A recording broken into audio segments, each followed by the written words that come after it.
Penso, logo existo. É a máxima do filósofo René Descartes que abriu as portas do pensamento moderno e colocou a razão no centro da existência. Em contrapartida, o filósofo Pascal afirmou: o coração tem razões que a própria razão desconhece. Mas o ser humano não é apenas cérebro e coração. Somos também um corpo que interage com o mundo. O conhecimento nasce da pulsação, do toque, do movimento.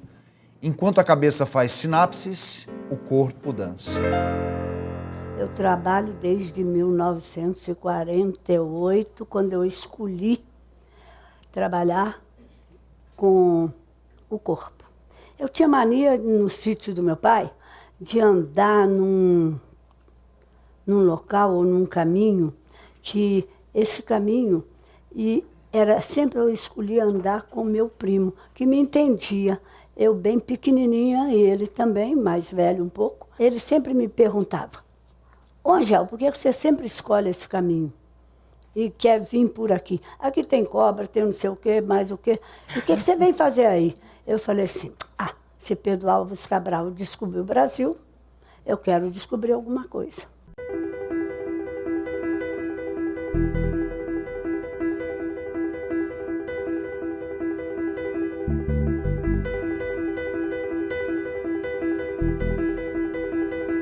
Tudo começou com observação. Observação. Mas é uma observação de sentido. É o que está faltando hoje, neste momento, no Brasil, na vida. Mais atenção com o quê? Com o corpo. E de que é o corpo? É do ser humano.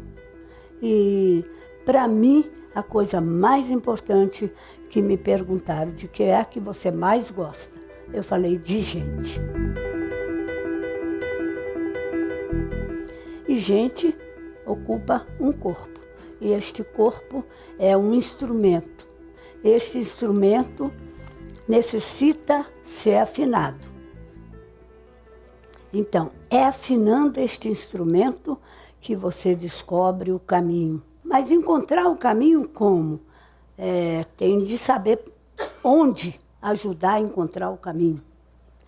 É o corpo. O corpo é um instrumento que, quanto mais você conhece, mais você deseja conhecê-lo.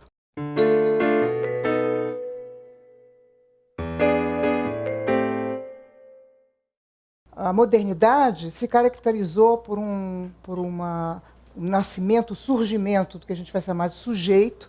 Quando Nietzsche fala da morte de Deus, né, está falando justamente dessa mudança de perspectiva, né, o que vai responder à sua prática existencial não é mais um Deus que vai dizer: olha, eu estou assim ou estou assado, mas são as minhas, são os meus encontros com a vida a partir das escolhas que eu faço, do que eu sou, da família, das derivações. Nasce, então, emerge esse sujeito moderno, em que a razão iria dar conta da sua própria existência. No meado do século XIX já começa a acontecer um estranhamento a essa proposta do conhecimento pela razão. O Freud, já no começo do século XX, ele já está dizendo que não é mais a consciência que define os destinos desse sujeito, né? Que existia algo que estava para além desse campo, organizado em cima do que é codificado e consciente, né? Como se ele falasse de forças também, e ele falava disso necessariamente, dos impulsos das forças. Vários teóricos da psicanálise que vão ser retomados agora no final do século XX, né, que já em 1930 estavam pensando a importância dos afetos na relação clínica, mas isso também fica silenciado, porque ainda a força da razão é muito grande. O que acontece é um esgotamento, né? Quer dizer, houve, no próprio processo de humanização, né, uma derrocada dessa forma de organização social a partir da compreensão do sujeito individualizado, identificado e derivado a partir da representação.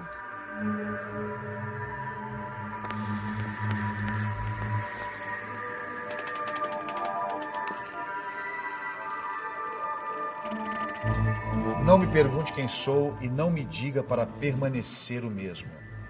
Michel Foucault, o autor desta frase, defendia que a dominação e o poder têm origens em uma teia complexa que envolve educação, instituições, prisões, hospitais psiquiátricos e até a sexualidade, que também pode limitar a liberdade humana. Como disse o filósofo, as luzes que descobriram as liberdades inventaram também as disciplinas.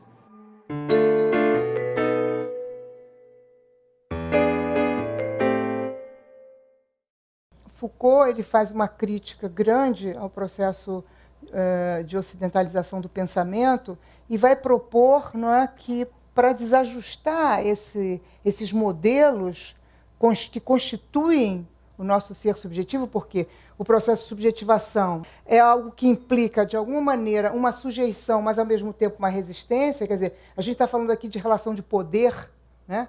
Todo o trabalho do Foucault ele está trabalhando nas relações de poder, ou seja, na forma como a sociedade se organiza e como que, a partir dessas práticas de subjetivação, né, vão se apagando os modos de afetação com o mundo que vão permitindo campos de inauguração, né, de mundo.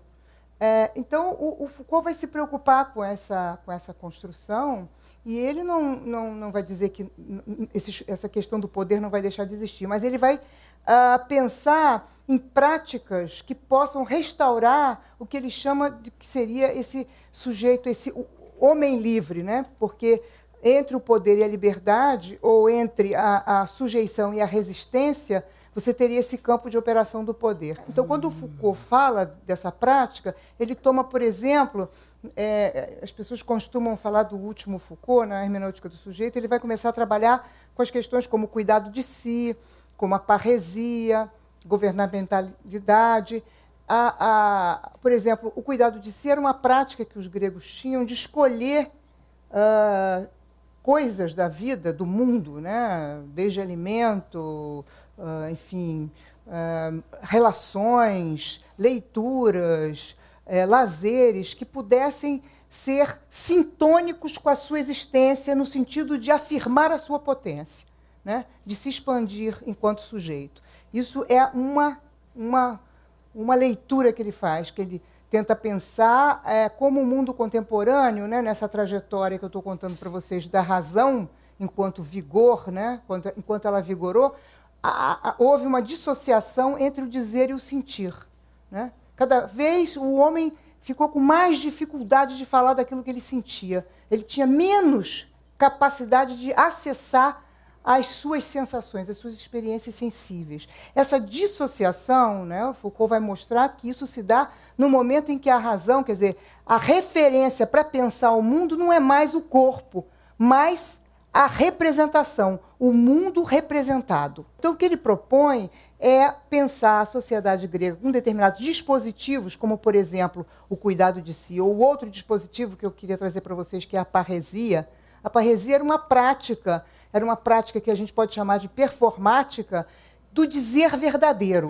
Não é em termos de dizer verdadeiro como falar a verdade, né? Porque isso aí a gente já sabe, né? Tem uma tradição, tem que falar a verdade. A gente não está falando verdade nenhuma, porque a gente está falando o que disseram para a gente que era verdade. Então não tem nada a ver com a nossa verdade. O dizer verdadeiro é performático no sentido da arte performática, de poder manifestar uma produção singular. Então, esse dizer verdadeiro como algo de afirmação da sua própria existência. E que, nesse momento, na Grécia Antiga, o próprio ser, né, parresístico, ele enfrentava a própria comunidade, porque era uma prática política, no sentido da afirmação da sua diferença. Essa construção da razão, ela produz um processo de achatamento das potências singulares, porque elas são necessariamente diferenciais, e tanto o cuidado de si quanto a prática parresística eram práticas que restauravam a potência desse sujeito na expansão da sua força singular. Essa possibilidade da gente não se assujeitar ao mundo designado desde fora, ele está comprometido justamente com um corpo que se sensibiliza a partir das suas forças. Uma vez um amigo, psicólogo freudiano, me falou que a transformação começa na mente, vai da mente para o corpo. E eu queria saber de você, Hélia, o que você pensa sobre isso? Qual a real transformação? Seria da mente para o corpo, ou do corpo para a mente, ou uma mistura dessas duas coisas? Então, quer dizer, o que eu estou colocando justamente é que a tradição do nosso pensamento ela está sustentada numa lógica cartesiana da cisão entre corpo e mente, né? Então, a mudança de perspectiva é não separar mais corpo e mente. Eu acho que a psicanálise, no momento inaugural, ela está propondo entender o ser como uma força, né? A apropriação, a forma como essa psicanálise clássica apropriou o saber, pode ter permitido a esse psicólogo amigo seu entender que primeiro que a mente está no cérebro, porque a mente não está no cérebro, né? A mente está por aí, como diz o Winnicott, a mente está em qualquer lugar do corpo. Esse negócio da mente está no cérebro, não sei, né? Então, quer dizer, localizar essa capacidade de poder se relacionar com a vida e produzir-se na vida e se expandir, né?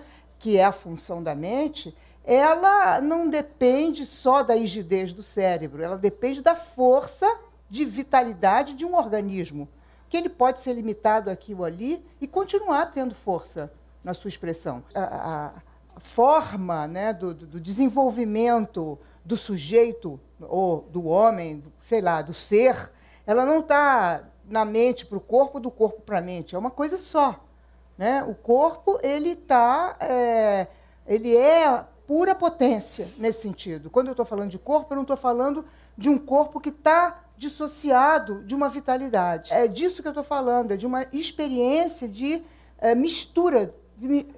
O Merleau-Ponty chama isso de uma percepção promíscua, né? Onde o mundo está atravessando você de todos os lados.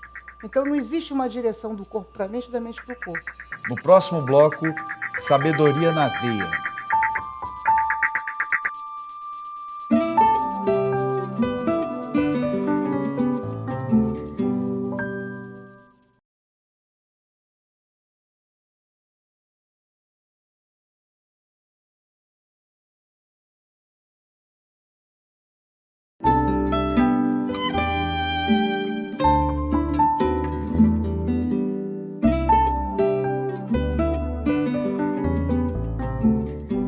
A sabedoria está nas veias. Aprender coisas novas, descobrir quem somos, conhecer o mundo, tudo isso não é tarefa apenas do cérebro. O conhecimento não está só nos neurônios.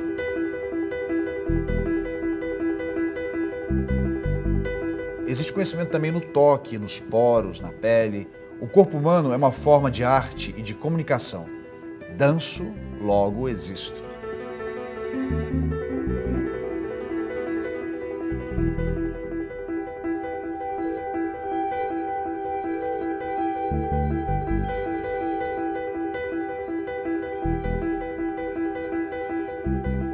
Qualquer coisa na vida pode ser o trabalho com o corpo e a saúde.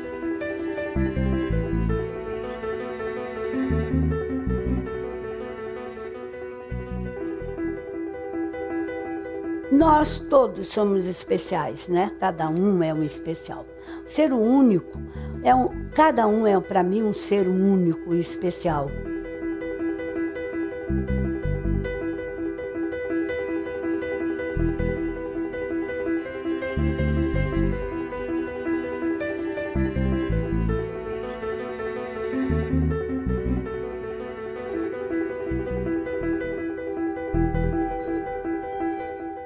Quando eu digo único, porque olha que bonito.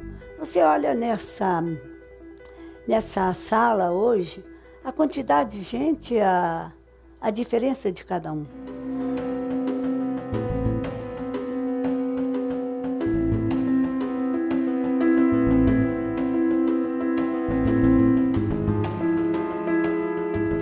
Todo mundo tem tudo, nariz, boca, olho, tal, mas nada é igual, nada é igual. E a não ser quando realmente você deseja perder a sua força individual.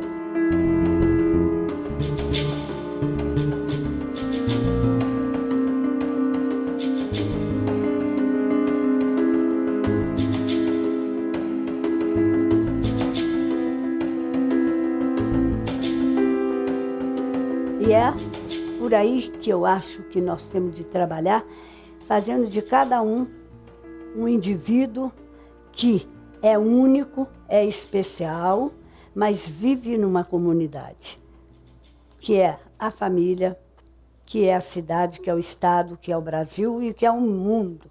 A hora que a gente entender isso de verdade, aí a gente vive num caminho totalmente especial e sem culpa, sem estar triste porque realmente não está realizando dessa ou daquela outra maneira. Hoje a gente tem, hoje em dia, um filósofo contemporâneo que eu acho muito interessante, que ele faz vamos dizer que ele atualiza, se a gente pudesse dizer isso, eu acho, não sei qual a palavra que eu usaria, mas ele trabalha em cima das contribuições Foucaultianas, né? E ele vai pensar muito como que vai usar, né, como uma referência para pensar o homem contemporâneo, a experiência de Auschwitz. Ele conta a experiência de Auschwitz quando ele fala, por exemplo, dos presos, né, que eram apelidados de muçulmanos porque eles viviam dobrados, né, em si mesmo, como um mexilhão, né, porque eles apanhavam tanto, eles estavam com tantas dores, com tantas cólicas, com tanto sofrimento, que eles não tinham mais força para lutar para nada. Grupo de homens múmia, mortos-vivos, ser imbecilizado, que sofre de sintomas da doença da desnutrição, desinteria. Observando de longe um grupo de enfermos, tinha-se a impressão de que fossem árabes em oração.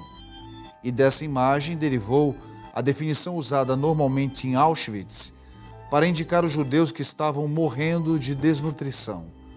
Muselman, muçulmanos. Muselman derivou, portanto, da postura típica desses deportados ao ficarem encolhidos ao chão, com as pernas dobradas de maneira oriental, com o rosto rígido como uma máscara. Os judeus sabiam que em Auschwitz não morreriam como judeus. O muçulmano não viu nem conheceu nada, apenas a impossibilidade de conhecer e ver. Então é como se houvesse um esvaziamento absoluto de qualquer força de vitalização. E que isso, então, o Agamben fala que seria um modelo para a gente pensar o homem contemporâneo na dominação do que a gente, tanto Deleuze quanto Foucault vão chamar, que são as práticas biopolíticas, onde a gente vive na contemporaneidade. Os poderes, hoje, trabalham nas experiências mais sensíveis do corpo, ou hiperexcitando o corpo, ou esvaziando a sua capacidade sensível. Então, a gente está falando de um processo de qualificação do homem, né, onde a gente não está interessado em sobrevivência, a gente está interessado em produzir vida. A gente está interessado não no que a gente designa, né, ou pensa do poder como ação sobre uma ação, né, ação sobre a ação dos homens, mas da capacidade de criar junto, não de administrar, né, não de controlar, de dominar, mas na condição de criar, de abrir para, de ser receptivo. A gente pensa que hoje que uma luta política ela está menos num confronto de forças, né, antagônicas, e mais nessa capacidade, né, de operar uma transformação no pensamento, que essa era a proposta do Foucault, pensar o pensamento, né, quer dizer, poder pensar o que está constituindo esse pensamento amarrado, né, que faz a gente enxergar o mundo dessa forma que a gente enxerga, pensar onde quais são os dispositivos que fazem esse pensamento pensar dessa forma, para possibilitar, então, novos arranjos existenciais. É a capacitação desse corpo no sentido de sustentar a própria experiência, né? O Winnicott também é outro que vai dizer que seria uma pobreza se a gente fosse só são. Né? Quer dizer, a loucura como campo inventivo ela é fundamental para criar vida. Né? Sem isso não tem vida, né? Só tem a repetição do mesmo e o esgotamento. Lógico, né? Porque a repetição do mesmo não expande, só reduz.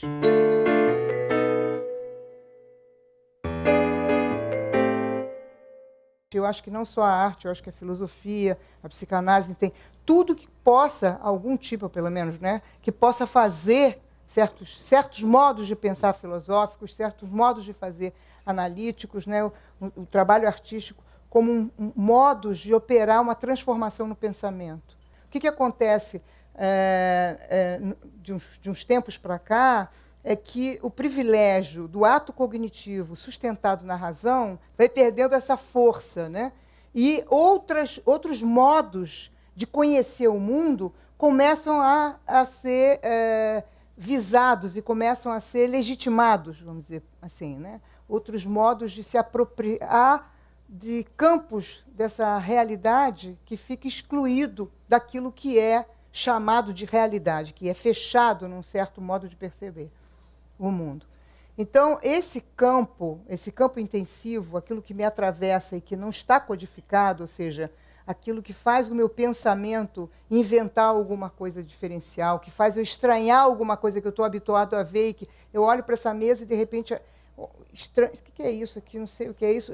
Algo aconteceu, né, na minha cabeça, um curto-circuito na minha cabeça. Esse momento é um momento privilegiado em que eu estou num caos momentâneo, porque eu estou nesse campo intensivo de invenção de mundo. Então, é justamente esse campo, né, esse campo do não conhecimento que está atravessando as forças da nossa existência, um corpo vivo, vitalizado, né, que eu acredito que a Angel esteja tocando quando ela está realizando o trabalho dela. O corpo pode ser uma forma de revolução. No próximo bloco.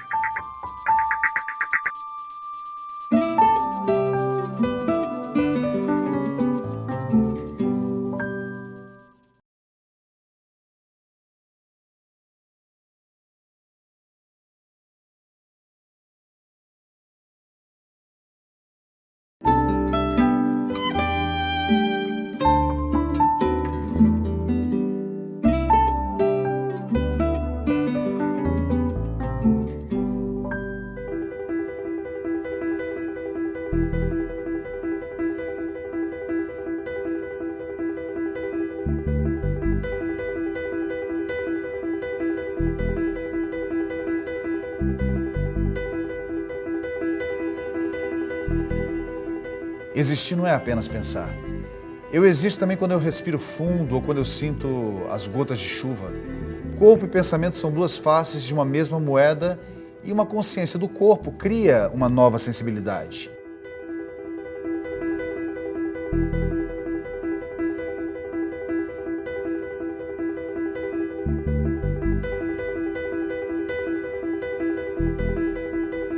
Novas formas de sentir geram novas formas de agir. O corpo pode ser uma forma de revolução.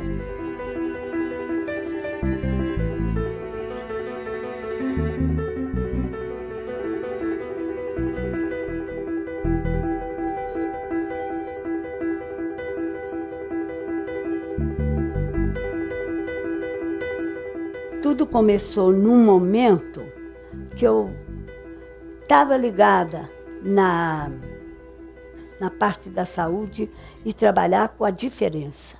A diferença me comovia, a diferença me dava força de descobrir qual é a maneira de trabalhar. E trabalhar esse corpo.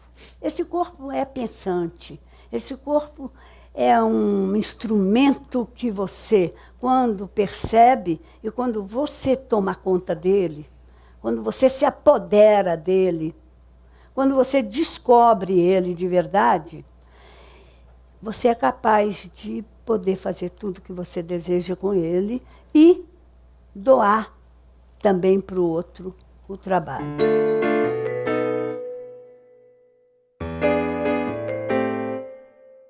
Nessa coisa que era mais ligado à parte artística, surge duas pessoas, para vocês verem que nada foi à toa. Do momento que você está ligado na vida, hoje, aqui e agora, é este momento nosso, é agora. Amanhã não sei o que é. Então, nem ontem, já passou. Então, naquele momento, surgiu uma menina que me procurou para trabalhar comigo. Quando eu fui chamada na sala para conversar, eu olhei essa menina de costa, já era uma moça de 18 anos. Ela, olhado de costa, me parecia uma menina fisicamente bela. Bela, mas muito bela. Um corpo presente. E a mãe estava junto. Quando ela vira, olha, minha gente, era um rosto de uma deformação tamanha que, se eu não tivesse já trabalhando e percebendo o meu próprio sentimento, eu não teria coragem de olhar. O olho, ela já tinha sido operada 17 vezes. E essa menina, quem falava por ela era a mãe, não era ela. E ela estava de olhos olhando para baixo. Mas eu comecei a identificar e tal. A mãe falava para mim que ela queria estudar dança. Falei, perfeitamente. Aí, olha, eu disse perfeitamente, mas eu não sabia como. Porque naquela época, ela era considerada, naquela época se chamava mongol. Hoje é síndrome de Down, que são pessoas bastante inteligentes, são pessoas especiais. Eu trabalho muito e adoro ir à escola aqui, lá no Rio. A gente trabalhou diversas pessoas e é fantástico.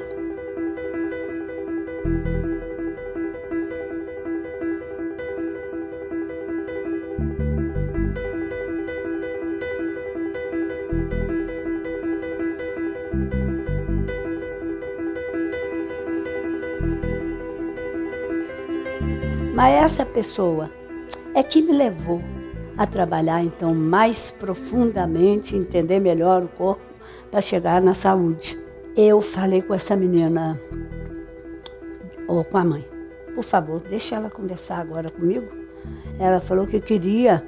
Eu falei, olha para mim.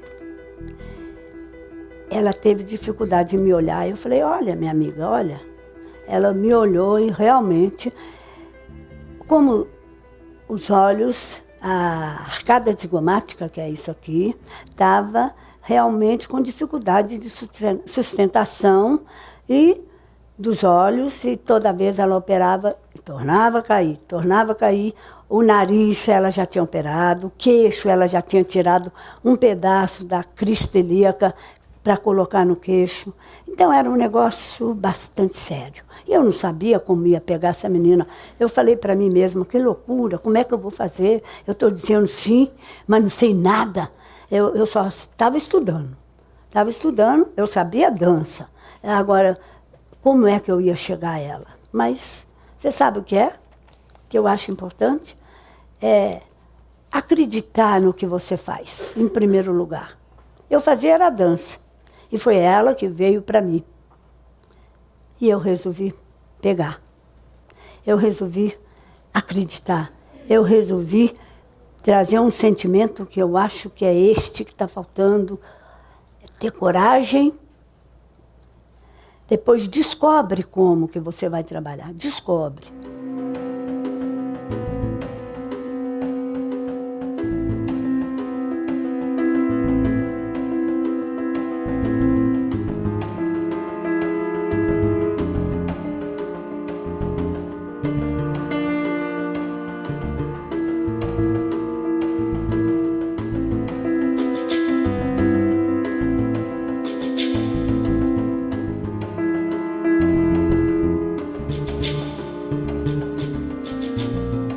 Eu aceitei, ela falou comigo, eu só trabalho individual.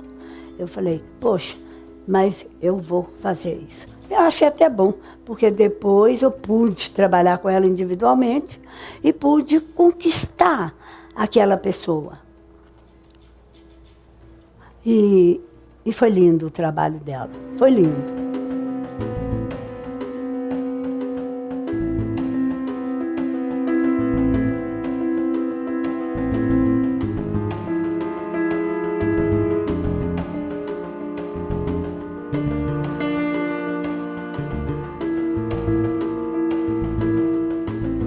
devo a essa menina o início de tudo. Depois ela conseguiu. Eu levei ela para uma viagem que o terapeuta me disse dela, o psiquiatra. Cuidado, você vai levar numa viagem que você vai trabalhar e essa menina é meio perigosa. Era considerada meio perigosa. Ela pode fazer milhões de extravagâncias. Eu falei, mas eu vou assumir, eu quero. Era como uma experiência do trabalho com essa pessoa. E você sabe que eu levei para a Bahia. Fui dar aula, fui fazer muita coisa, mas fiquei de olho, trabalhei com ela. Claro que ela deu trabalho, mas foi uma experiência que me deu coragem de continuar.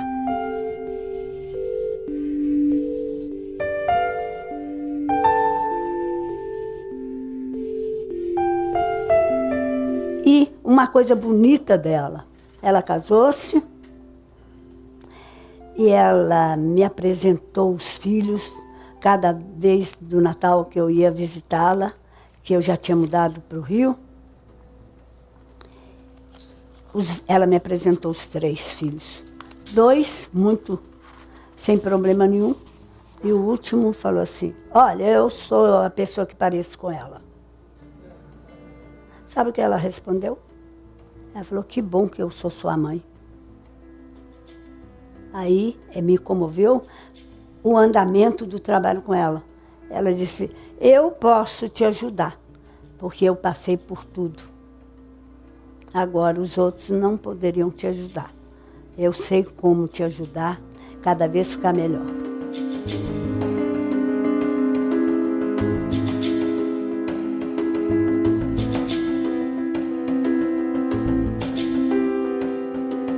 Aí comecei então com as próprias alunas, começar a descobrir caminhos que pudesse também ajudá-los a descobrir novos caminhos além da dança, além delas dançarem, além da parte toda artística de composição coreográfica, da coreografia, das mostras de dança, de tudo.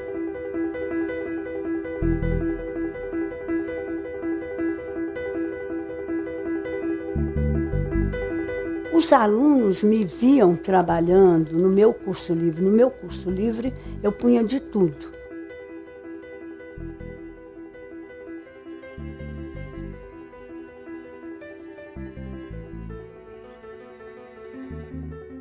Eu punha até uma menina sem uma perna, estava junto com um outro que era cego, estava junto com a outra que era catatônica, porque também elas iam matriculando, eu não mandava embora, então eu ia juntando todo mundo.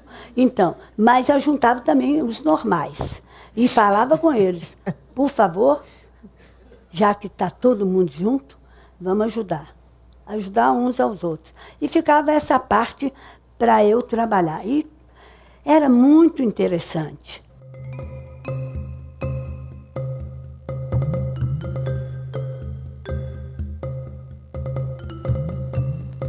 Porque eu falava, minha gente, por favor, me ajudem a olhar fulano, cuidado. Eu chamava os que podiam me ajudar e falei, olha, amanhã pode ser que você precisa trabalhar e aprenda logo. Começa a observar tudo. Histórias de vida, histórias do corpo. No próximo bloco.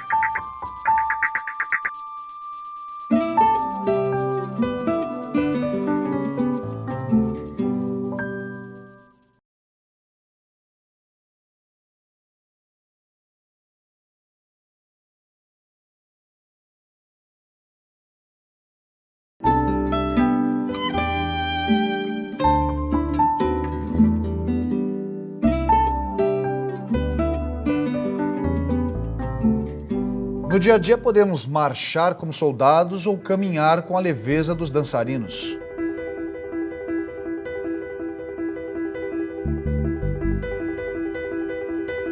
A escolha é nossa.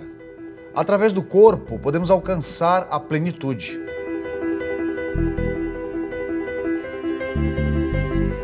A força criadora do nosso corpo ressoa nas palavras do filósofo Nietzsche. Só posso acreditar em um Deus que saiba dançar. Desde também que um dia, quando Rainer, meu filho, com 37 anos, teve um problema sério, não de saúde dele, mas o Rio de Janeiro estava num momento muito terrível e, infelizmente, ele foi morto. Não entendi muito. O Rainer era o único filho e tinha 3 dias que eu estava exatamente para estrear lá no Teatro Cacilda Becker, no Rio de Janeiro.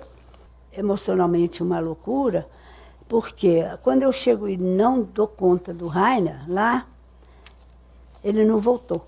Estreiei como eu não sei, porque eu não via nada, nem olhava, nem enxergava, nem via. E foi muito louco. Mas eu não sei de onde que veio uma força que eu queria achar de qualquer jeito. Mas com isso a minha irmã me leva para Belo Horizonte e fala, bem, Angel, vamos para lá e esquece tudo aí neste momento. Fui a Belo Horizonte e fui levar um chocolate para as crianças para eu ter coragem de ir embora. Mas no meio do caminho, esses chocolates que eu fui comprar, eu escorreguei num ketchup sem perceber que era um ketchup no chão e a minha perna estava abrindo para frente. Eu tive a lembrança de olhar e observar o que estava em volta. E pude observar que atrás de mim tinha um engradado de cerveja. Falei, se cair com a cabeça, é perigoso. Se cair de frente, assim, a perna abriria, também era uma coisa que não seria grande, nada bem. E eu falei, bem, o único jeito é o lado. E realmente eu soltei o negócio e deixei o corpo ir.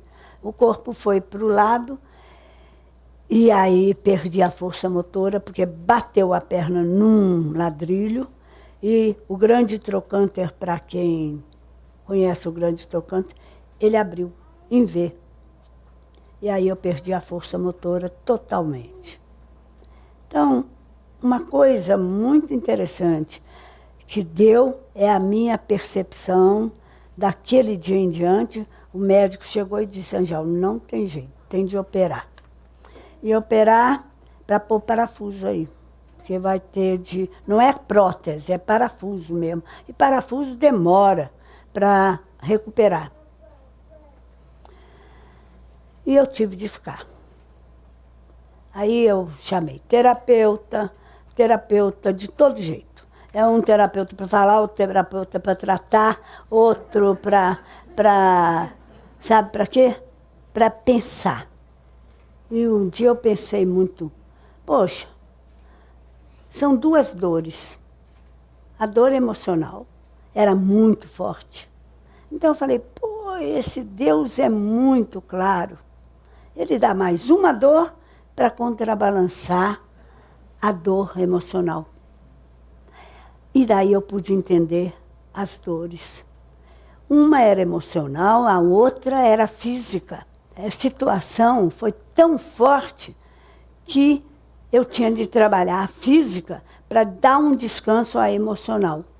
E daí eu tive, então, de ficar quase 8 meses, realmente, aprendendo novamente a andar, aprendendo a recuperar a força emocional, a força física, mas você consegue. Do momento que você começa a descobrir por quê e como também lhe ajudar, você vai recuperando. Aí, pronto, voltei. Andando. É claro que não era andando maravilhosamente, mas fui andando. Dancei também de muleta.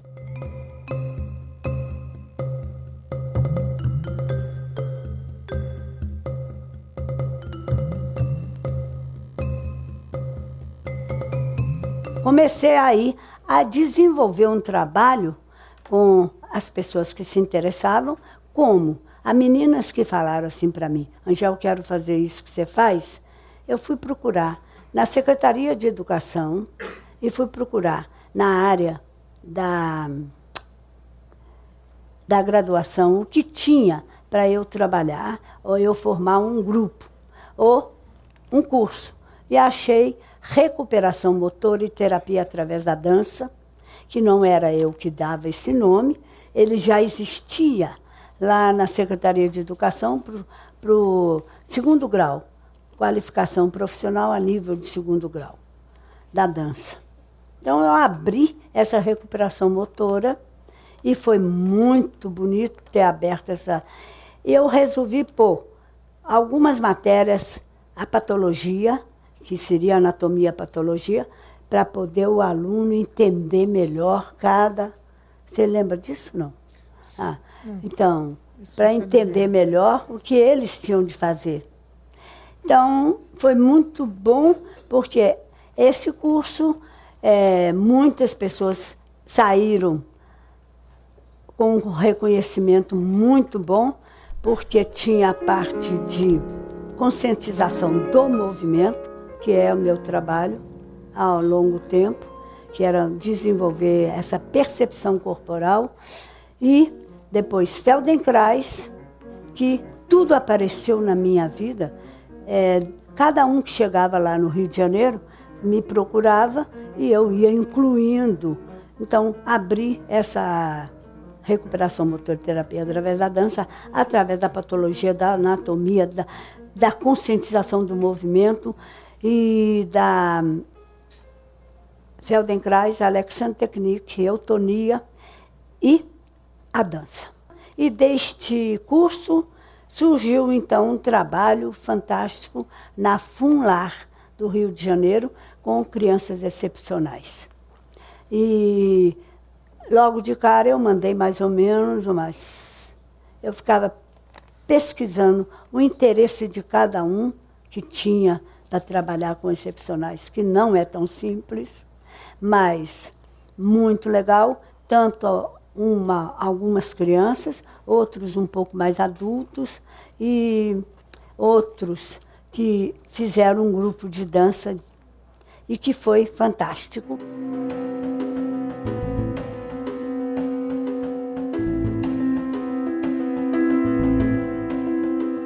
Eu fazia, então, a apresentação deles 2 vezes por ano, num teatro, e eles eram felizes da vida. Aí misturava, convidava Pestalozzi, convidava outras áreas para todos trabalharem, assim, espetáculos deles, juntos, e foi momentos muito bons. Durou 10 anos.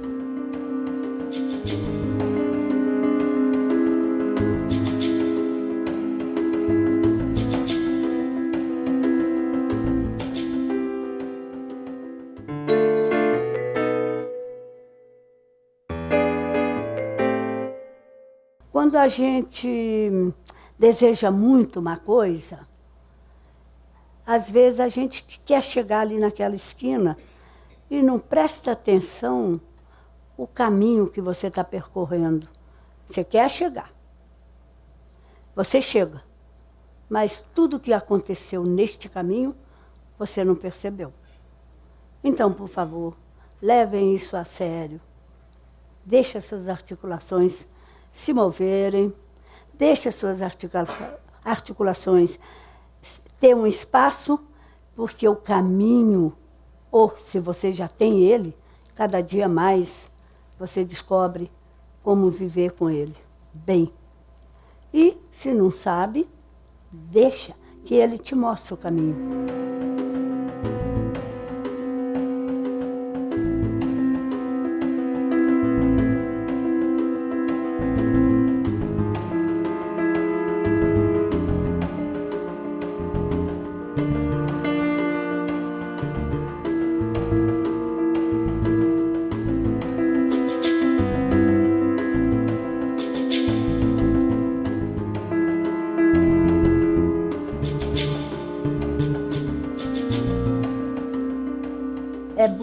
luto encontrar o caminho, e cada hora eu estou encontrando, porque é uma permissão, é uma vontade, é um desejo, e é uma, vamos dizer, mais permissão do que tudo. Nosso corpo não é só uma coisa, é corpo sutil, é diversos corpos, é o espírito e é a mente.